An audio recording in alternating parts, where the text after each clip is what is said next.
நம்மாழ்வார் அருளிச் செய்த திருவாய்மொழி 3ஆம் பத்து 4ஆம் பதிகத்தின் 9ஆம் பாசுரத்தில் கண்ணனை மாயன் தன்னை கடல் கடைந்து அமுதம் கொண்ட அண்ணலை அச்சுதனை அனந்தனை அனந்தன் தன்மேல் நன்னி நன்கு உரைகின்றானை ஞாலம் உண்டு உமிழ்ந்த மாலை எண்ணுமாறு அறியமாட்டேன் யாவையும் எவரும் தானே என்று பாடுகிறார்.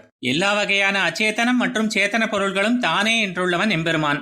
இவ்விதம் உள்ள போதிலும் அடியார்கள் தன்னை மிகவும் சுலபமாய் அடைவதற்கு ஹேதுவாய் கிருஷ்ணனாய் வந்து அவதரித்தான்.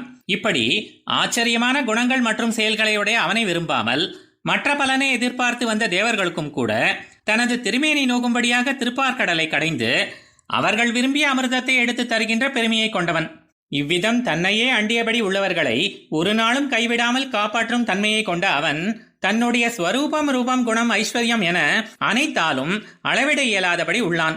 இருந்த போதிலும் தனக்கு அடிமை செய்வதில் யாவரை விடவும் விஞ்சி நிற்கும் ஆதிசேஷன் மீது நாச்சிமாராலும் எழுப்ப உண்ணாதபடி நன்கு பொருந்தி கண் வளர்ந்து அருள்கிறான். மேலும் பிரளய காலத்தின் போது தன்னால் காப்பாற்றப்பட்டு வருகின்ற அனைத்து லோகங்களையும் தனது திருவயிற்றின் உள்ளேயே வைத்து ரட்சிக்கிறான். ஆபத்து காலம் நீங்கிய பின்னர் அவற்றையெல்லாம் பழையபடி வெளிப்படுத்துகிறான்.